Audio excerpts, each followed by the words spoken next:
Welcome to B2B Commerce Corner. Commerce Corner is a sub-series of the E-Commerce Edge podcast discussing all things B2B commerce through the lens of agencies, consultants, merchants, and more. Enjoy.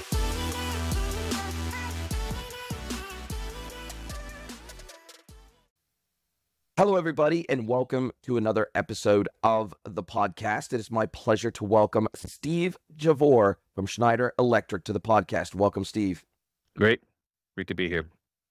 I'm so excited to have you along for the ride today. We had such an amazing conversation at B2B Online Chicago last month, and we were on a panel together talking about digital transformation in B2B and some of the lessons learned along the way. And immediately afterwards, I asked you, do you mind coming on my podcast? And you graciously agreed to come and spend an hour with me today. So I really appreciate it. Not a problem. Glad to be here. It's interesting. You're in somewhat rarefied air. You've been doing this for 25 years, this e-commerce thing. And not only is that pretty rare because there's not that many of us that have a few gray hairs to show for our trouble of being in this. I used to have gray hair. Now I have no hair. When I started in this business, I did have hair. So is this what I have to look forward to is what you're saying? This is all our future. Stay in e-commerce and in B2B and you'll lose all your hair. But you're in rarefied air also in the sense of the sort of scale of organization that you're working inside of now. Schneider Electric is a beast, and you're the global e-commerce director. I'm going to actually read it so I say it correctly because, man, it's a mouthful.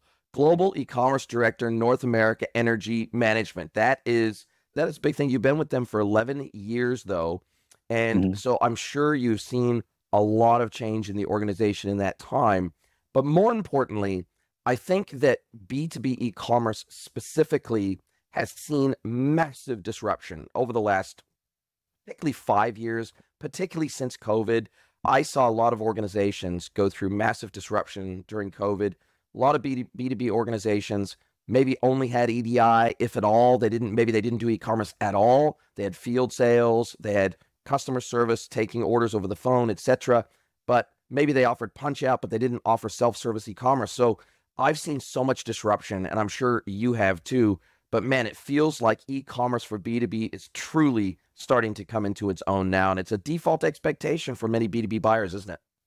Yeah, I think it really has evolved since the pandemic. And I remember before the pandemic, we were spending a lot of time trying to convince our partners about how to elevate and evolve in e-commerce. And as soon as the pandemic hit, we started taking calls as opposed to having to make calls and try to convince them. And everyone got pushed into the corner and push came to shove. And some of them didn't make it out of that corner. And we've seen a lot of consolidation in the industry. And we're seeing more evolution come as the years go by. It seems that they are continuing to consolidate. The ones that figure it out know that they have the proper policies in place. They have the proper organization. They have the stacks. They have the right people. And if you're starting or you haven't made that transition, and I don't think there's any company that hasn't really made that transition, it's got something to sell. It may be, I think that I said this on the stage, it may be too late, right? With the way things are changing and the way things will change with the emergence of artificial intelligence and all that's going to bring over the next 5 to 10 years. Yeah, it's interesting that you say that specifically, that it may be too late. I was working, this is a few years ago now, but I was working with and consulting to a multi-billion-dollar conglomerate, and they were out of Singapore, and they worked in the automotive space, the commercial automotive space, commercial automotive parts space, also working in the heavy industry, automotive parts, heavy automotive and trailer parts space. They were a massive global manufacturer and distributor of products. I think they were in the neighborhood of $5 or $6 billion a year in revenue across their group of global companies. And when I started working with them, they did not do e-commerce anywhere in the entire business globally. They did not do e-commerce. Sure. One of their subsidiaries was based in the ANZ region, servicing Australia, New Zealand, and they had a new competitor come into the market that was a digital and e-commerce pure play. They did not have physical stores or distribution centers, all. And they were that in region and in this one category, they were starting to eat their lunch. And so they were dipping their toes in the water in this one singular division, trying to explore and do a proof of concept that they could do e-commerce across this one division purely because the competitive pressure that was coming into the market against them. Yeah. And they were going to use that as a template to slowly roll out across the wider company. And I'm seeing that more and more, that a lot of the brands that come to me for consulting now, it's not necessarily that they want to do it. It's not necessarily that they even think they can do it. It's that they have competitive pressures and they have customers saying, I am going to go somewhere else if you do not offer e-commerce to me. Right. Because we have to bring efficiencies to our business and we have to bring efficiencies to our buying organization. And if you don't offer e-commerce to us, it's more expensive. It's 1 to 2 to 3% more expensive to buy off of you than to buy off of one of your competitors. So we're going to buy off one of your competitors instead, because our margins are so thin. If we can gain 1 to 2 to 3% back in efficiency, that's enough to make it worthwhile. And it's interesting because I think if you're going to be in a large organization, and I've, basically my career has been working for large organizations, mostly in the B2B side, and that it really starts at the top, right? You need to have the governance on top. You need to have the CEO in line, because it's not going to be easy. It's going to be bumpy. There's going to be challenges. They're always trying to underpay or try to be as efficient as possible. And it's not a quick and easy type of endeavor to start. So it really does start with having that intestinal governance at the top and the drive, the vision to actually make it through. If it starts at the middle, or even worse at the bottom, even if they're feeling the pressures, if you don't have that governance on top that's going to help remove some of the blockages, remove some of the pillars that get in the way, you're going to have a hard time trying to enter it. Or if you'll enter it and it'll be a disaster, then people will sit there and say, this is not worth our money. It is a long game, and you're constantly learning, and you can't give up because you've hit a rock in the first year. There was a company that I used to work for before Schneider, where I helped them transform their e-commerce capabilities over the course of 10 years. And I took them from basically 2 million a year to $500 million a year over my stay with them. But saying that took me 10 years. That I had to actually wait for the right CEO and the right CMO and the right CFO, because I would get 3 people organized and alongside to move forward, and then something else, one of them would back out and we wouldn't be able to go forward. But then I got this sweet spot where we had the right governance in line. I was able to get that started, and we were able to really accelerate the process. And that's where we saw the hockey stick type gains, where we were able to really transform the stack. It does take perseverance. It does take a lot of relationship management. I like to say that e-commerce is really a relationship-based endeavor. Maybe not from the site to the consumer, the buyer, but to create the e-commerce capabilities within a company requires a lot of relationship management. It's really change management, especially if you're in a business that isn't born digital. If you're in a business that's born digital, okay, you don't have to justify your ROI on spending on your stack. But if you're in a regular business and you're actually have to build this some stuff, you're competing with other projects that are saying, hey, we want to build another factory, or we want to buy some more trucks for transportation. And those ROIs are pretty easy to figure out. But I think it's come to the point now that most companies do realize the importance of having an online presence, and the importance of being able to close the loop when customers come to your site.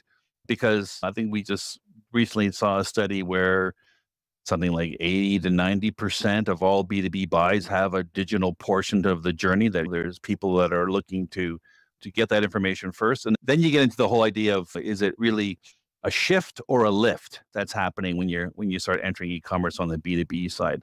A lot of companies, depending on their strategies, they look at it as being a shift. We're just taking people that were doing stuff through our salespeople, giving them an e-commerce site, and now they're still buying. So we're not really seeing a change to the bottom line. It's just maybe more efficient. But they're not looking at the fact that a lot of the people that are using the other non-traditional, or maybe even more traditional ways of buying, are now going online because pricing is now visible and wherever you are, and it's more of a lift. You're seeing it impact all the different methods of purchasing, not just what's going through your e-commerce channel. So that's why I think you look at the ROI of your B2B e-commerce. You got to look beyond just what's happening on that site. You got to look at what's happening with all your different modes of sale. They're all being impacted. So much to unpick there. I like to say that B2B e-commerce is a team sport. And the reality is that when you are going out there and you're looking for new customers in the B2B world, you're looking for new accounts. You're not looking for individual buyers. And so when you close a new deal, you're closing a new account. And the reality is that tends to mean that AOVs tend to be significantly higher because they're buying more line items and more units per purchase. And it also tends to mean that the CLV tends to be massive compared to D2C or B2C, because even to get to a point of the dotted line to have a B2B buying relationship with you, that's a process. And the reality is that tends to mean that the relationship is much more sticky than your traditional B2C or D2C relationship.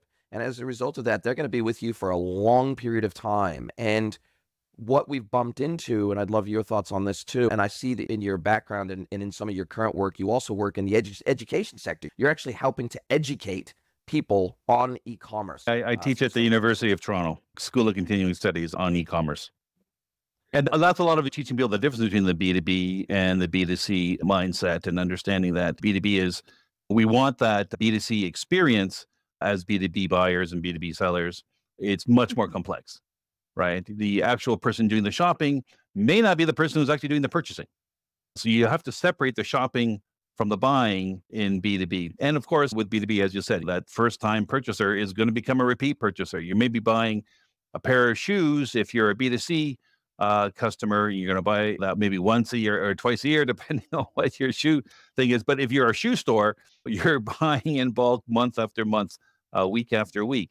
So it's really important that you get to understand that you really need to treat that buyer that comes for the first time to your website with white gloves. That first impressions mean everything, especially in e-commerce. You have a bad first impression in e-commerce, you're not going to get that sale again because your competition is one click away.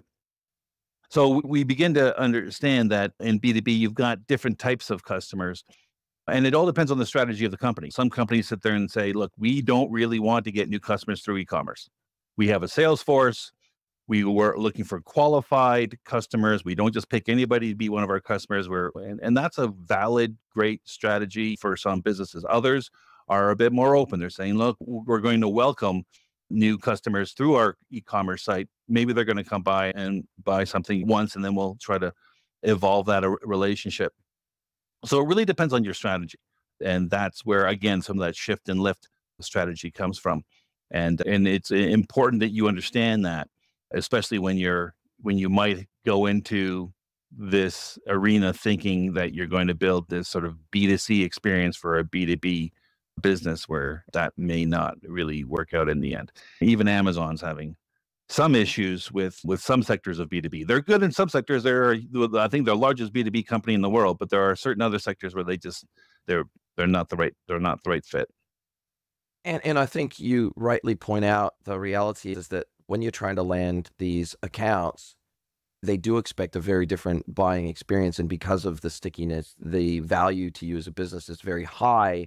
And I think that even the attitude towards closed versus open catalogs and accessibility is changing. And I think it was DC360 or one of the other research organizations put out a research paper that showed that over 70% of B2B buyers start their supplier search online today.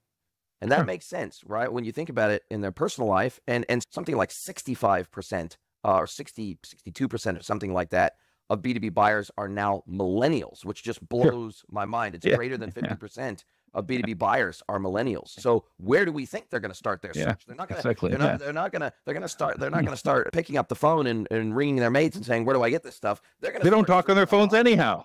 Exactly. They don't use their phone for talking. They use their phone for everything but talking. And so the reality is that they're going to start their supplier search online. And if you've got a closed catalog that Google can't even index because it's behind a login wall, you're not going to get any organic reach. Even if you've got 50,000 products or 100,000 products in your catalog, if the long tail of that is not represented in Google and somebody's looking for widget X and you carry widget X, and when they search for widget X, you don't even turn up as a supplier of widget X, well, you can't even be in the consideration set. And so you're not even even in the conversation. mindset around closed versus open catalog B2B e-commerce sites is changing. Now, that doesn't necessarily mean that you allow open login, that you don't have to authenticate to make a purchase. And it doesn't mean that you necessarily show your pricing without authenticating. Doesn't necessarily mean you show inventory numbers without authenticating, but at least showing what you sell in some form of limited fashion. That seems to, in other words, facilitating digital customer acquisition instead of it just being a transactional website, making it an actual acquisition channel. This is becoming a much bigger deal for B2B brands. Yeah, even in the simple fact that if you're not showing the product on your website, no one's going to believe you have it. You may have it in your traditional stores, but if you're not having it online, no one's going to believe that you have it in your store.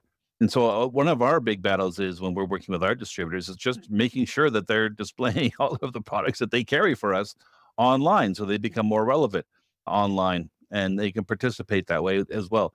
And then there are the different discussions about pricing visibility. And right now, the fact of the matter is that you want to find a price of something, everything is open.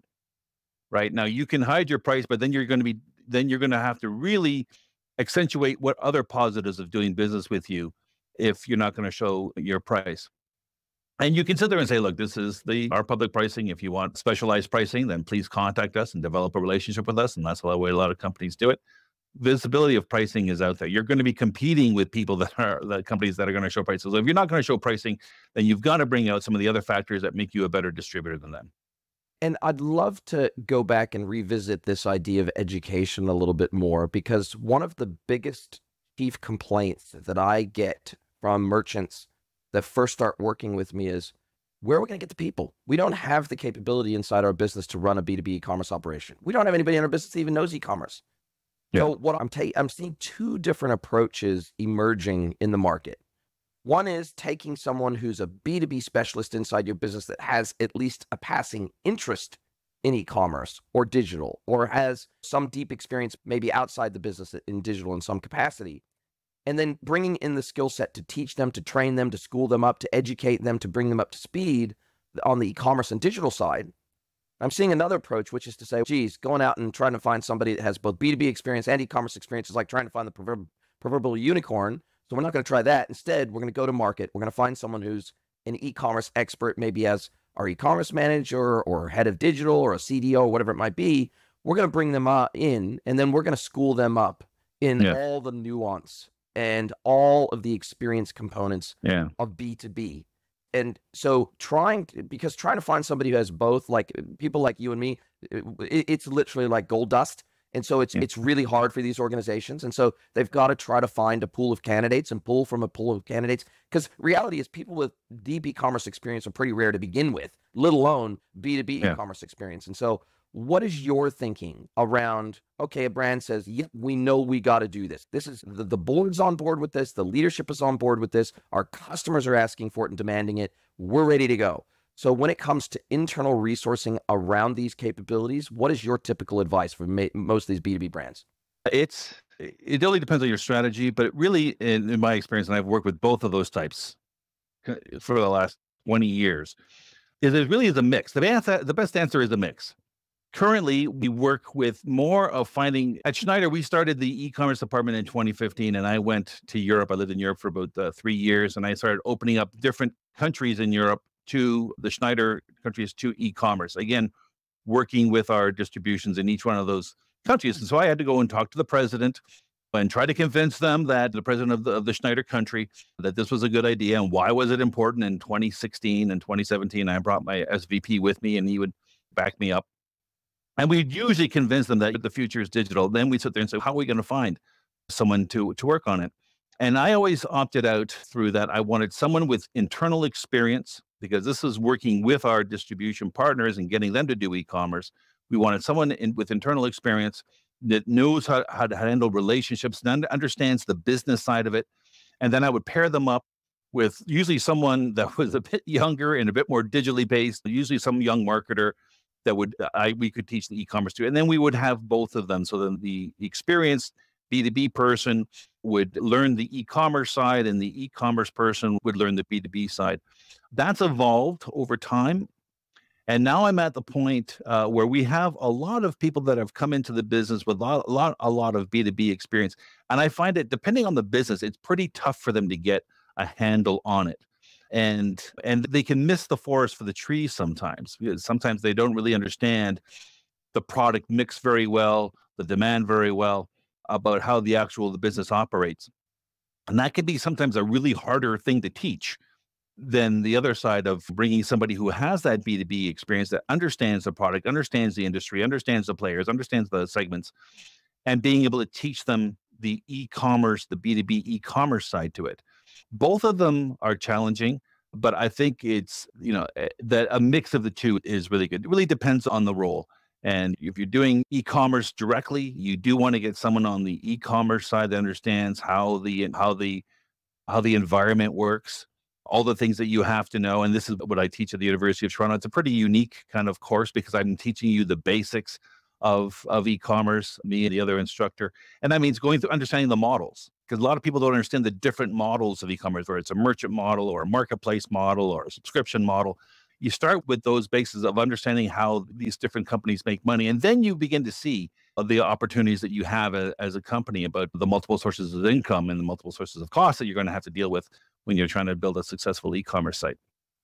And you make a very good point, which is that in B2B, very rarely, at least in today's day and age, very rarely do I walk into even a manufacturer, for example, and they're a pure manufacturer. Most of the time, they might manufacture 20, 30% of their catalog, but then they're a distributor for 60 to 70% or 80% of their catalog. So they are oftentimes, they might be a manufacturer, a wholesaler, and a distributor all rolled into one. And even within that, they might only hold 10% of their top moving SKUs actually in inventory at any given point in time in their warehouses and distribution centers or their physical storefronts.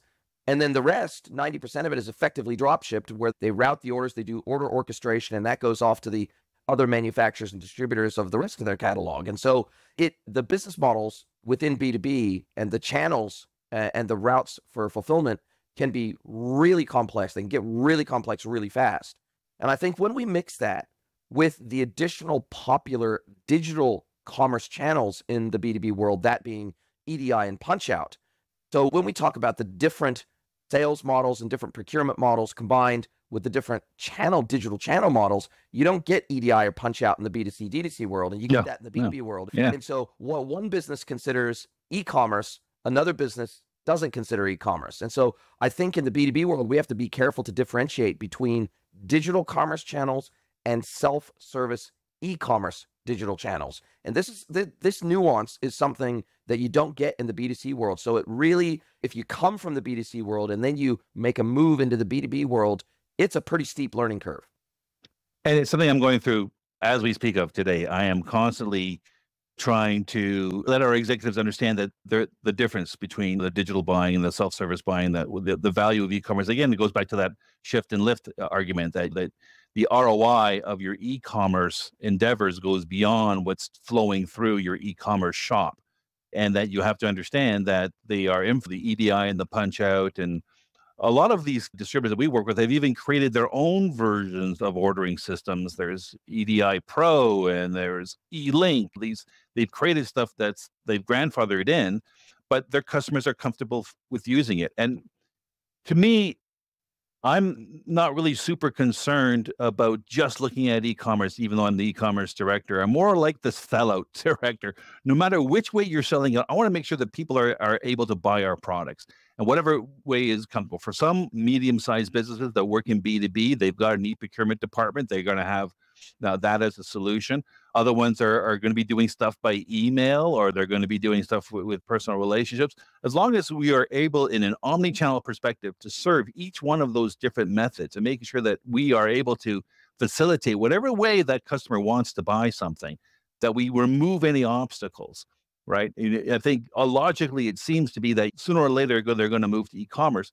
But on the B2B side, a lot of these companies will sit there and say, look, I don't mind getting my first introduction to the customer through an MRO buy using e-commerce, but that's going to cost me 3% of that sale, Yeah. right? In e-commerce. So I'm going to, once I can identify him as a potential long-term customer with the CLV of my, then I want to move them into a different way of paying. I want to evolve them. It's going to actually create a barrier of change. It's not so easy to change when you've got them onto your e-procurement system or doing business through EDI. It's going to be more efficient for both parties. But you're still going to need the e-commerce site because that's where they're going to be doing the research. They're going to be looking at the availability. That's where they're going to look at the product selection, especially with our products, which are very complex. But you do need support to understand which type of breaker you're going to buy or contact or any of the electrical components that we manufacture. They're not simple choices. So you do need some sort of automated sales support. But however they're going to sell it, you want to be able to support them and not try to funnel them into one way that if they're not comfortable going that way. If you're going to be ordering $5,000 worth of products, do you really want to put it on your credit card? Because you're going to have to pay that credit card at the end of the month, and you may not get paid for it until you bill your customer for it, which may come in 60 days, right? And so you're going to carry that over. So it doesn't make sense, for MRO buys, emergency purchases, next small number of purchases, I can see that e-commerce is going to play a big role there with regards to the credit card buys. We're getting to see more and more of these B2B customers, companies, and sites take on the different payment methods that include the credits lines that they give to them and things like that, which is reducing some of the complexity. And what's interesting is when I help businesses to start to develop and quantify the business case for B2B e-commerce operations, even when maybe the management initially isn't that excited about e-commerce, maybe it's a legacy management team, maybe it's a legacy leadership team, and they're saying, go out and do your homework and research, prove the business case, and then we'll look at this. And usually it's some young gun that's in there that's wanting to establish an e-commerce operation, or there's a lot of family businesses in the B2B world where you've got second and third generation people coming into the business where maybe the grandfather started the company, the son then of the grandfather then is on the board maybe, or the president or whatever, and then you now have the grandson or whatever, or the granddaughter who's now come in, and they're the young gun CEO or the young gun COO or the young gun CSO, and they're in there trying to put their mark on the business. And oftentimes by that third generation, they're now a digital native, and they're going, how the hell do we not have e-commerce in this business? And so then the father and the grandfather or the grandmother or whatever, then they say, look, show us the business case and we'll seriously look at this. And maybe you'll be the one that has to own this and implement it. And what I find is when we're helping to do the business case and we're interviewing customers and we're asking them the questions about whether they want e-commerce, even for the customers that say, no, we probably wouldn't use e-commerce even if you offered it. But then when you qualify that question, you start to ask them about all the other digital services that you and I would put under the broader umbrella of digital and e-commerce services. They are very interested in that. Oh, would you like to be able to log in and look at the catalog with product details, product spec sheets, PDF downloads, exploded drawings? Would you like to be able to filter product categories by specific product attributes? Would you like to see what application a certain product works with? Would you like to be able to punch in an ID number of one of your devices or a serial number of one of your devices and see all of the compatible parts and components that go with it? Would you like to be able to track your order from the moment that you place it to the moment that it arrives at your warehouse? Would you on your mobile phone? Yes. Would you like to be able to do it from your mobile phone? Would you be able to lodge an RFQ, a request for quote? Would you like to be able to do that via a digital channel instead of by a carrier pigeon to your sales rep? Would you like to be able to lodge an RMA and watch that go from the point where you initiate it to where the credit is now on your account? Would you like to be able to do all these things through a portal-like experience with total visibility at every step along the way? And they go, we would really like those 5 things. And then what we additionally find, and obviously you can do that through an e-commerce portal, and I consider those digital e-commerce operations anyway. And what we find oftentimes is that if there's enough demand for those services, then it justifies the expense of actually putting in a full-blown transactional capability there. And then what we additionally find is that when they stand that up, even the customers who have initially said, we don't think we would adopt making the transaction through an e-commerce website, after 6 months of doing all those 15 other things through your portal, then all of a sudden they go, the add to cart button is there. I can upload a CSV of my order right there to populate the cart. I can click buy now. I can check out right there, and it goes against my account, and I can Yeah. see where my credit stop limit is and how much credit available credit I've got. I can see all those things right there. Why don't I just complete the purchase right there? Because I'm Yeah. already doing my research online anyway, and we find that there's a slow and steady transition of customers that originally resisted self-service e-commerce because what they think, and this is another thing I've uncovered, and I'd love your thought on this. They think if we move to buying through e-commerce channels, we're going to lose our relationship with our rep. They Yeah. don't want that. They love the relationship that they have with their rep. Yeah. And what they finally realize is we get more time with our rep if we're not using them to do the transaction, and we're just using them for the relationship side of it. Hey team, I have a big favor to ask you. Please pause this episode and send the link of this episode to someone you know that you think would enjoy this content. Really appreciate you spreading the word. This is how we grow. We're not a Joe Rogan. We don't have big, massive advertising budgets, but we absolutely want to grow. We want to get the learnings from all of these episodes out to as wide of an audience as possible, and we need your help to do it. Thank you, and now back to your listening. Exactly, and helping them actually become solution sellers. I think the time has, and this has been one of the big transitions that I think really came through during COVID, was that typically we would see as we were helping incorporate e-commerce in some of our partners, that the force was against it, right? They felt that their own jobs were at risk because they were now competing against the website. And I think that's basically changed now on the whole, where now salespeople are now compensated by the amount of business their customer does, no matter which way they buy it. Correct. Right. And matter of fact, you're better off if you can get into that kind of situation to train your customer to buy on e-commerce, because then you're making money in your sleep kind of thing. You don't have to be a part of every transaction. You just have to be able to manage their expectations and understand what they need and make sure that they're not going to buy their stuff someplace else. Right. So I think that's really been one of the bigger challenges of, trying to get some of these companies on board with the resistance they get from, losing access to their salesperson.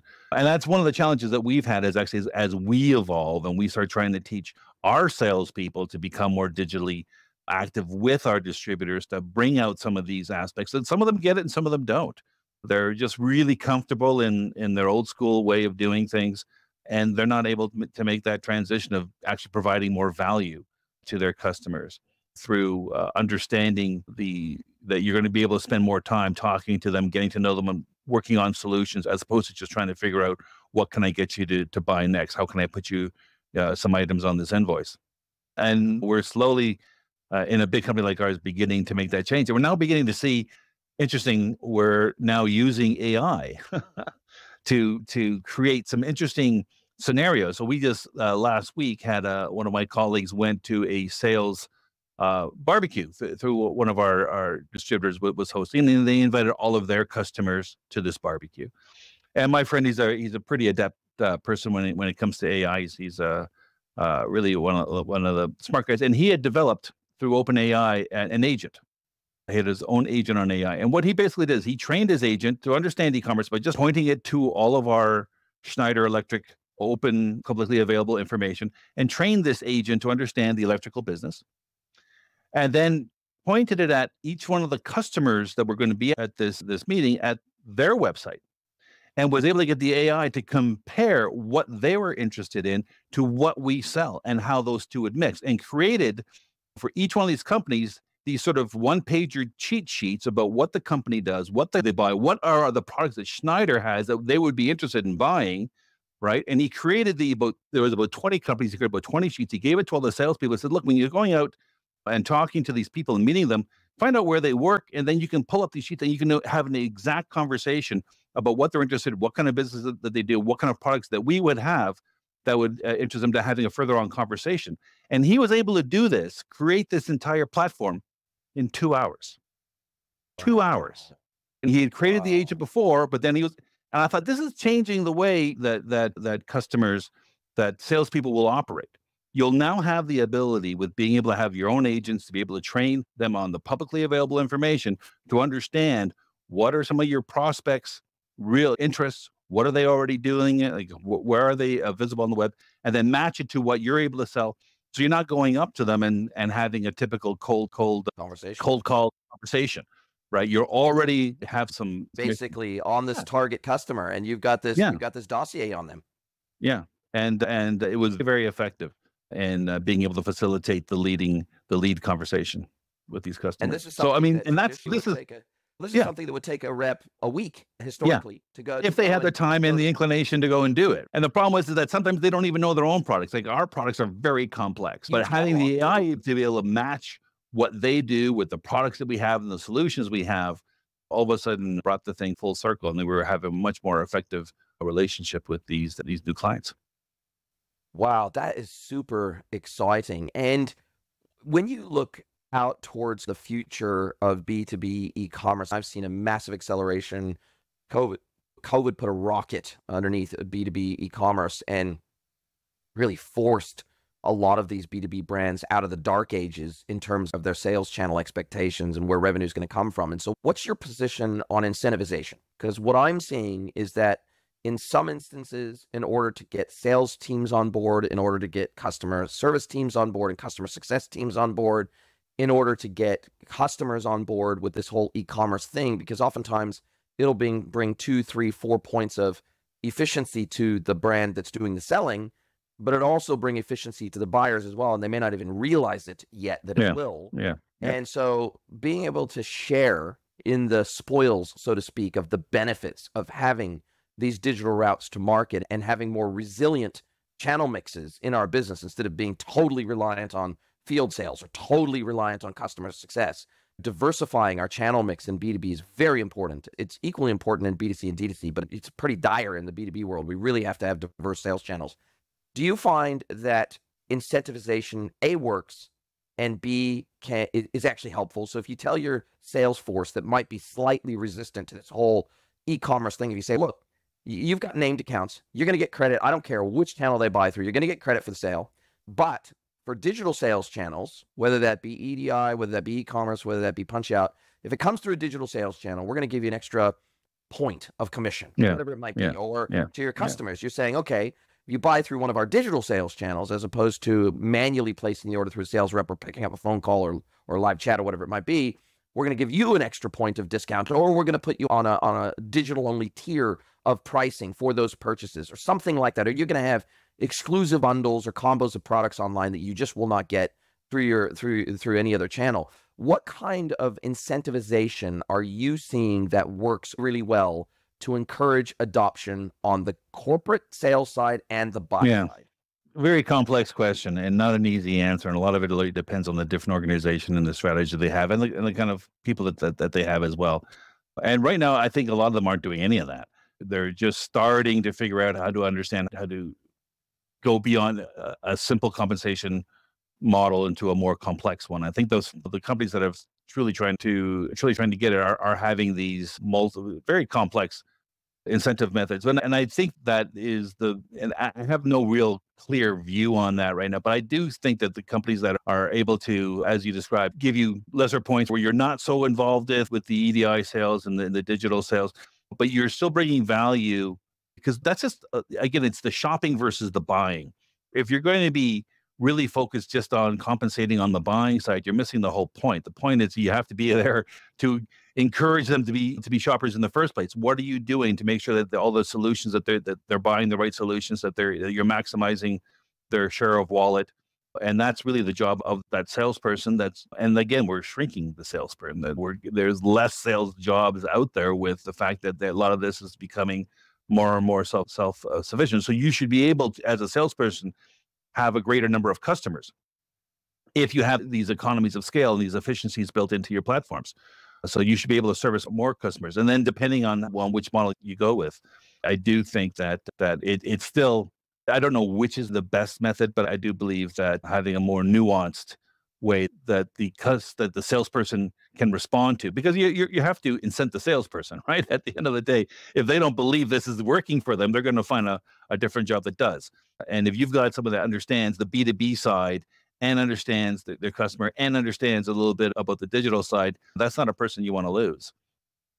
No, that's right. That's a gift in the business. Now, what is your position on will call? Because this is an interesting part of the B2B world that doesn't exist in the D2C world.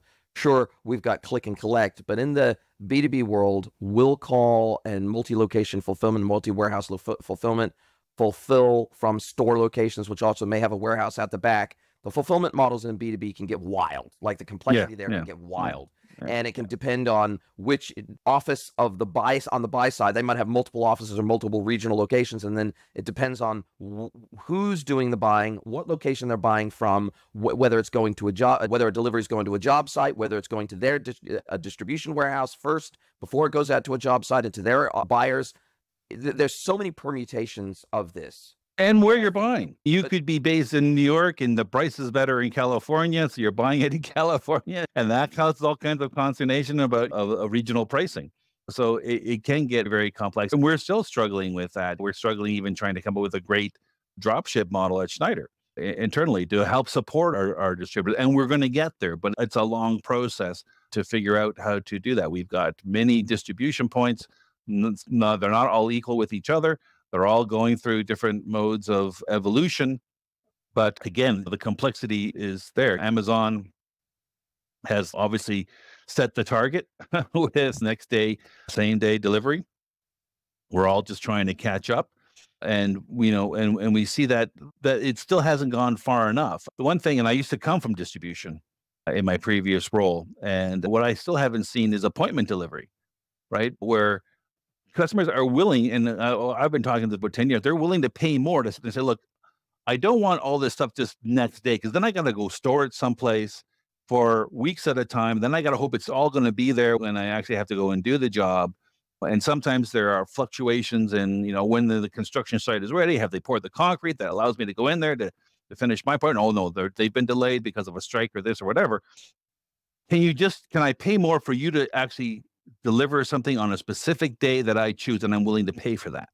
And no one's actually figured that out yet. I haven't seen that appointment delivery, but I do believe that it is something that a lot of customers want, because they want to have that control.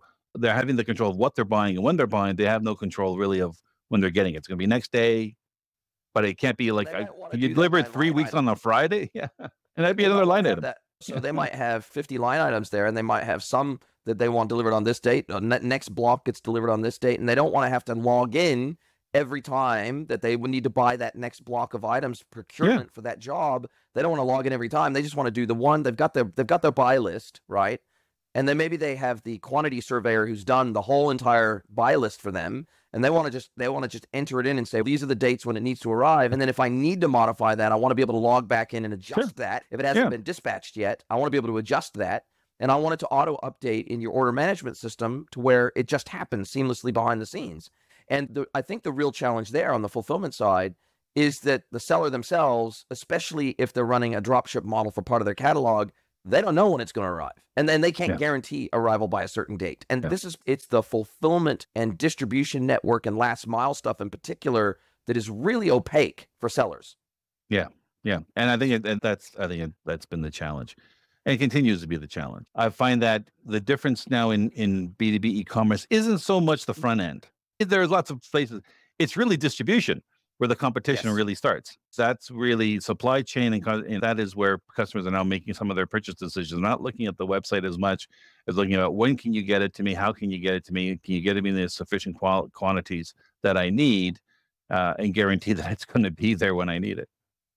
And you alluded a little bit to the future of commerce and the impacts of AI. And I think for me, we're probably not that far away, especially with ChatGPT 4.0 now and multimodal AI.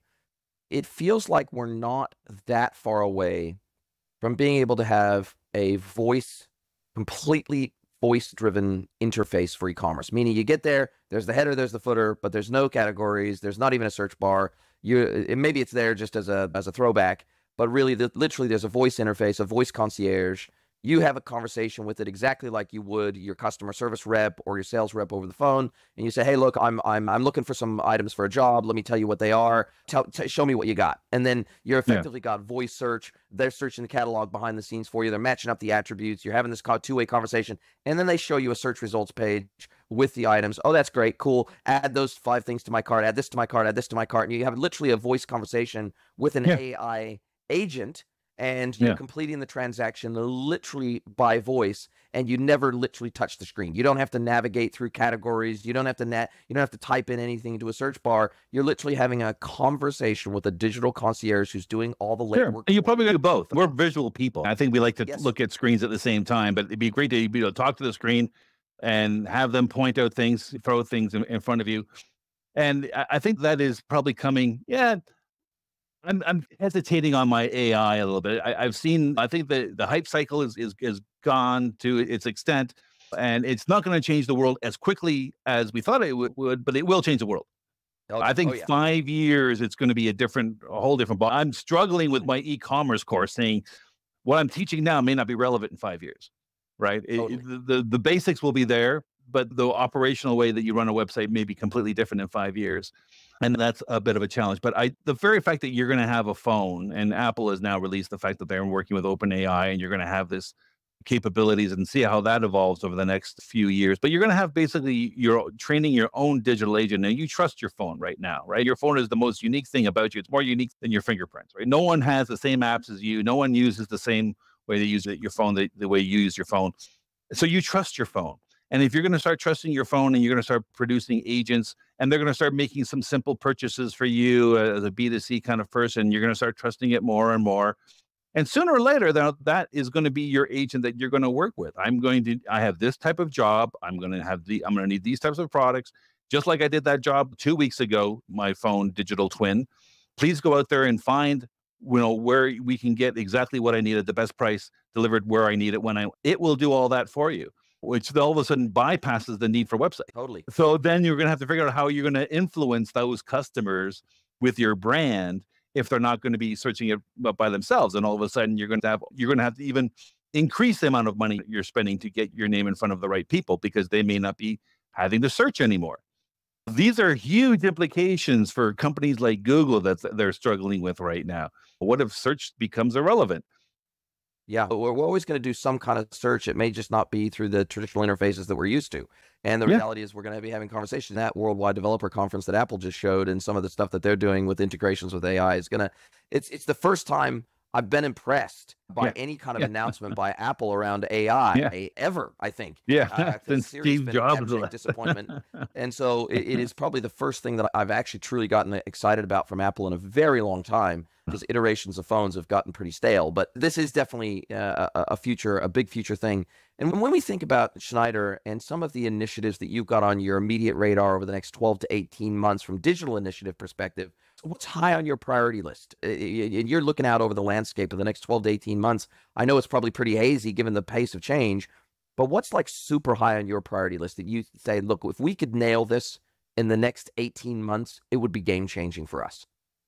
Yeah, there's different levels of that question. On the basic level, we're still struggling with making sure we have the best content for all of our products, right? AI is going to have to be taught on our products. And if we don't have the right content with the right photos and the right videos, and we've done a really good job so far, but a lot of that stuff is happening with all our new products. It's the old products that are still some of our top sellers that have fallen by the wayside a little bit, that need new photos, need new descriptions.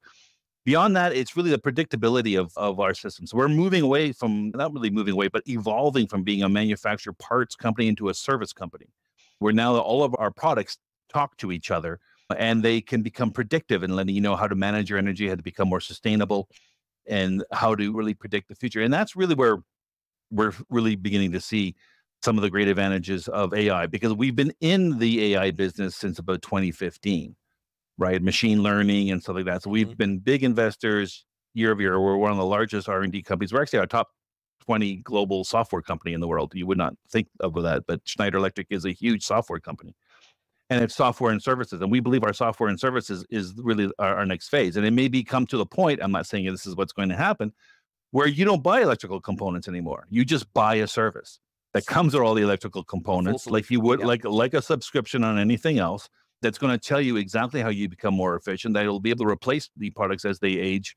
And you don't have to wait for things to break down because it'll all be generated. It's all generating data now. We have this capability now that you can see that this particular product in your factory line is now showing through the data that it's got an 80% chance of failure the next 2 weeks. Well, instead of waiting for it to fail and shutting your line down and then trying to bring somebody in, why don't we be proactive, go in and replace that piece when you have a scheduled downtime and you're off and running and the predictability is there. And that's what we're beginning to see. And we're seeing it along with a lot of companies that are trying to become more sustainable because we are, as you may or may not know, we're considered the world's most sustainable company, Schneider Electric. So that's a big part of what we do. We help build sustainable buildings and build sustainable factories and things like that.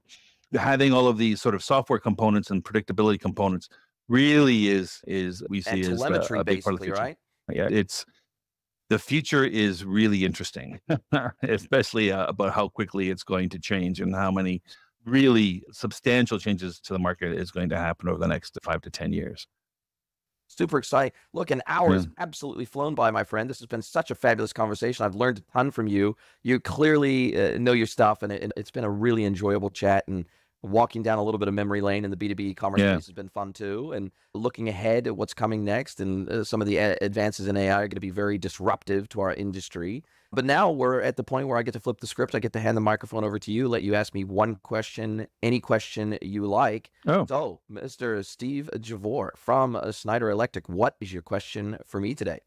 One of the things that I've been wondering about is where have you seen in so far the impact of AI and where do you think it's going? Well, there's one, I read this one article from Distribution Strategy Group that had this amazing prompt in it, right? And it said, with all the different marketing stacks now all incorporating AI, it may come to the point where you as a CMO can write a very long prompt and have basically the work of 100 individuals eliminated because all the systems are now talking to each other. And theoretically, Ian Heller, who wrote this great article, says it looks like this could be possible in the next 4 or 5 years. When you talk to companies and you start talking about the future of AI and the future of digital, what do you tell them? Yeah, look, that's a very good question because almost every single one of my customers is asking me that question. How do we use AI? How do we leverage AI? As of today, what are we in June 2024? As of today, the vast majority of merchants are struggling to even stand up a credible e-commerce function in the business at all. Like they're just struggling. And so that's the first thing, right? It's like we got a crawl, walk, run.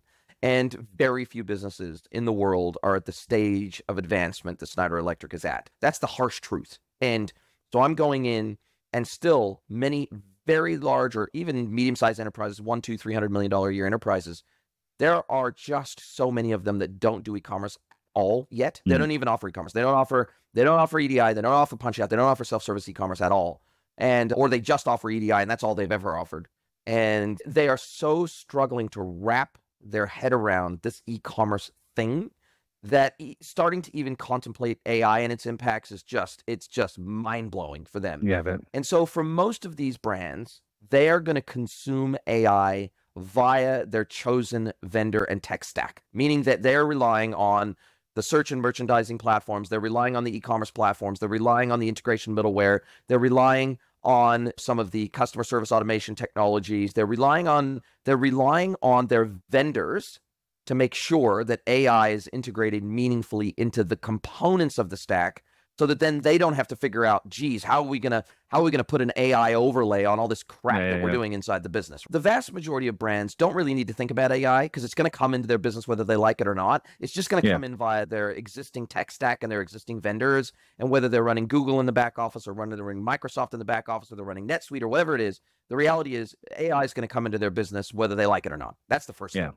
The second thing is that AI as a consumable, independent, standalone technology is going to get better. It's already getting better. We're seeing that with ChatGPT 4.0, but this is still very early days. Modern AI, that's consumer-grade AI, is really only 2 years old. We're only 2 years into this. So the reality is the next 5 years are going to probably see 100 times or 1,000 times the advancement we've seen in the last 2. So being able to predict what that looks like is really hard. But I definitely think that voice mediated and voice conversations, stream of thought type conversations that do not require translation before it goes into the AI and gets a response, this is going to become the norm. And I don't want to deal with the vast majority of the software I interact with today.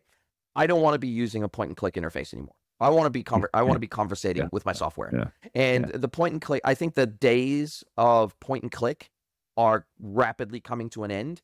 And I think that this idea of a voice agent, the idea of an AI agent doing lots of things on our behalf, mediated via API and API endpoints that are specifically designed for AI interactions and agent to agent interactions.